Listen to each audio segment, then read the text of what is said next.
and welcome back to my channel. Today I'm going to be talking you through another Book Wanderers TBR. Now, if you don't know what Book Wanderers is, it is a book club / Goodreads / Discord that is hosted by Celine from Stuff Celine Does, who you will have seen on my channel before because I talk about them a lot, and they have also hosted or co-hosted several of my reading sprints with me. They are also a Total Bollocks co-host. I love them very much. They're coming to visit very soon, so I thought I really need to get this TBR up quickly. I'm already a week behind. The Book Wanderers Readathon is a 3-month-long readathon that has a different theme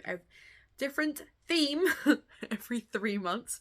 It's harder to say than you'd think. And this one is kind of all based around legends and lattes. It is called Books and Lattes. So a lot of the themes, a lot of the prompts are related to cozy fantasy themes, etc. Now, one of the prompts actually is read a book with lattes as a reference, or coffee as a reference, hot drink as a reference, but it is latte specifically because it's based on legends and lattes.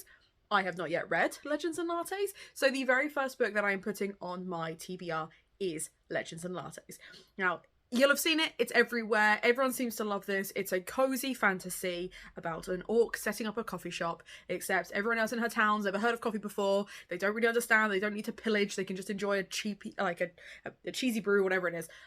It looks really super cute. My copy rocked up with a sprayed edge that I did not expect, so I'm really hoping I love it because I'd like to keep this forever, and I have really high expectations. Now, when I have high expectations, sometimes that means I adore the book like everyone suspected, or it means I hate it and I have to feel bad about it for not enjoying it because it's so hyped. So I want to get to this one sooner rather than later before the hype continues, because I believe there is a prequel coming out very soon. So really excited for that one. Another one I'm nervous about is First Woman. Now, this was a Lunar Library pick for 2022.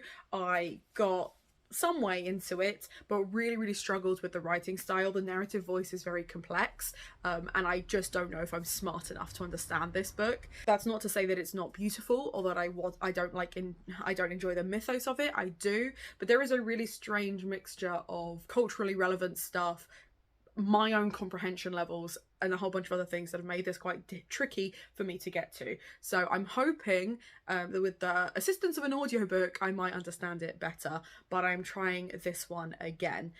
For the prompt, it has plants on the cover, which, as you can see, this one does. The next prompt is a book you'd like to be involved in, or a story you'd like to participate in, etc. Now, I'm obsessed with Buffy the Vampire Slayer. I have always been obsessed. Becca from Becca with the Books is currently doing a watch along, really enjoying kind of going back through my favourite episodes with that. I'm waiting until they get to season 4, which is usually where I peter off because I always start from the beginning, and I've just been dipping in with my favourite episodes. I would adore to be one of the Scooby Gang. I'd be so happy. I don't care what my role would be, whether I would be Punchline and Punching Bag Xander, whether I'd be a witch like Willow, or whether I was actually the Slayer. I don't care. Just get me in there, get me back in this world. I'm so excited to pick up another graphic novel version because I cannot get enough. Now, Celine has not said that you can't double up with prompts, and I may end up doubling up with this one if I really struggle with the First Woman. Prompt I've actually picked it for is a book with a mysterious theme or mystery tied up in it, and I'm going to pick up the Cherry Rubbers. Now, again, I have technically started this. I TBR'd it for Thriller Haiku in Racing Stacks last year and didn't actually get a chance to finish it. I'm barely like 30 pages in, but there is already a mystery set up very early doors in this. Now, the synopsis reads like it's going to be a historical fiction, but actually having started it, I can tell you that that's not really the case. Whilst it dips back into history, it is actually set later than that, as the main character is reflecting on what happened to the Chapel Sisters. So essentially, the Chapel Sisters were famous because their father owned like a chapel, like it was like a weapons manufacturer called like the Chapel Guns or something like that. I can't entirely remember, but essentially there was a curse on those sisters that the moment they died, or the moment they got married, they died. And one of the sisters managed to get out of this by not marrying and running away. And I think that might be the narrator that we're seeing. But I want to see how that all kind of plays out. It's a really interesting mystery because it is one of those ones where you're not entirely sure whose head you're behind, and therefore you don't know if you can fully rely on this narrator if they are fully reliable. So I love books like that. Plus, you know, because it's bright yellow, it is going to be gothic, it's going to be intriguing. I'm so excited about this one. This is one that I TBR'd in January. Still didn't get to it. Now, this is technically my second TBRing of this one in 2 months. Not great. But what I've also said with Book Wanderers being 3 months long, I'm TBRing these essentially 3 times. That's kind of how I'm viewing it. Now, I have in the past viewed it as I'm only TBRing it the once, but the TBR lasts 3 months. I need to get to this one and the sequel if I want to keep it on my shelves. The pressure for my TBR challenge with Olivia is already very strong. She is very far ahead of me. And if I don't get to this, I need to get shot. I need to get those numbers down. So I'm not as excited for this as I once was, but I think if I were to pick this for some evening reading sprints, I would get through it very, very quickly. So that's what I'm hoping I will manage. But essentially, if you don't know, this is the sequel to Midnight Twins, which is an Arthurian retelling about rival siblings getting into this Arthur Academy and essentially solving the crime as to how their mother died. It's very, very dark, very, very YA fantasy. It reads as like lower YA, older middle grade. At this point, the siblings still don't like each other. They're happy to work together, but they don't like each other. And I kind of respect it. So yeah, so I would like to get to this soon. Do I want to read the other books more? Yes, that without a shadow of a doubt. Another book I'm TBRing that I'm very, very excited for is Love on the Brain. I am reading this for female empowerment. Now, at time of recording, I have just finished reading Inferior, which is a social science book looking at how biologists really fucked women over the years, and it's very aggressive how angry I get about this. So I would like to read something comforting about female empowerment that isn't just the world is misogynistic and awful, because whilst there is misogyny that this character has to deal with, she is a very staunch feminist and she is working in a very male-dominated industry. So I'm really, really excited to see some female empowerment in something outside of she rocks up with a big sword so they have to respect her. In this one, she's going to be using her mind, and I respect that too. So I'm really excited. Plus, it's Ali Hazelwood. I've been told by everyone that it's basically just the love hypothesis again, and that's how they say it to me. What they don't know is that is crack to me. I'm so excited for something that feels and reads just like the love hypothesis. Give it to me. Speaking of women with big swords, read a book with a quest in it. I'm going with Bloody Rose. This is technically the start of the series in the, I can't remember what it's called, it's like the Bands of something, which is the Nicholas Eames Kings of the Wild. Now, Kings of the Wild you can read as a standalone. It is essentially a prequel to this. This is one of the daughters of one of the characters. I don't want to go into it too much, but essentially you can read it again as a standalone, I think. I don't know.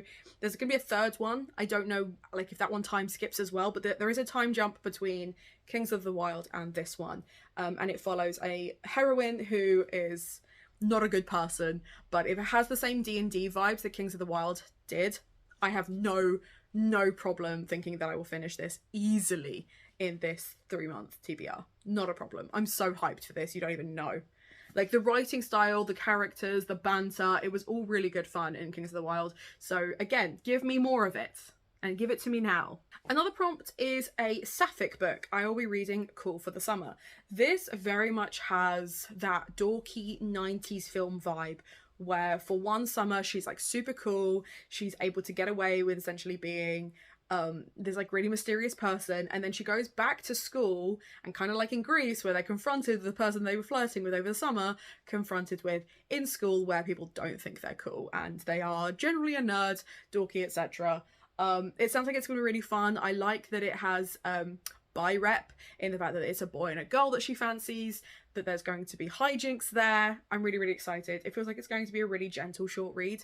And I haven't ever tried anything by Dahlia Adler before, so it's going to be a really interesting taster of their LGBT writing. Next is a book with found family. I am picking up the third in the Scholomance series, The Golden Enclaves. Now, the book 2 left on a really, really dramatic end. Cliffhanger, that's what I'm looking for. Ended on a really dramatic cliffhanger, and I've been really, really hyped to get to this one. I do have the Waterstones edition, so it's super pretty, and I don't like, it's one of those ones where I both want this series to end and I don't want it to end, so I need to prioritize it because I need to know what happens, but I'm also terrified. I'm legit terrified. But I know that there are a collection of characters in this series that, whilst they didn't start as friends, have this like united bond by the end of the second book. I'm hoping that carries over into the third, so it counts for this prompt. And finally, a book that is about books. Now, Book Eaters was an Illumicrate and I think a Fairy Loot pick as well, but don't quote me on that. But essentially, this is about a group of creatures, humanoids, whatever, that eat books to sustain themselves. There is some book magic tied to it. It's literally got book in the title. Other than that, I don't know much about it. I just know that it's ticking off this prompt. I'm really, really looking forward to it. I also think it's going to be a book club pick for a couple of the Patreons that I'm following. So I'm really intrigued again to see what goes on and what the general discussion around this book is going to be. It had a lot of hype when it first came out, but that hype is dying down and I don't know why. So colour me intrigued. I'm not as nervous about this as some. I'm not as excited about this as some. This is a happy, middle-of-the-road book. But we shall see. We shall see how we get on. So that's it. That is my TBR for Book Wanderers, Books and Lattes. There are a couple of other like self-care prompts, but I don't ever usually put anything on that. One of them is to pick a book up that a friend picked for you. Everyone has told me to read Legends and Lattes. Everybody, so I'm counting it for that. And I think the other one is like have a hot drink. I will leave all the details for Celine and her readathon down below. Go check her out, go check out her content, and make sure to treat yourself from something from Waypoint Books because it supports me and my content. And more importantly, have a nice day.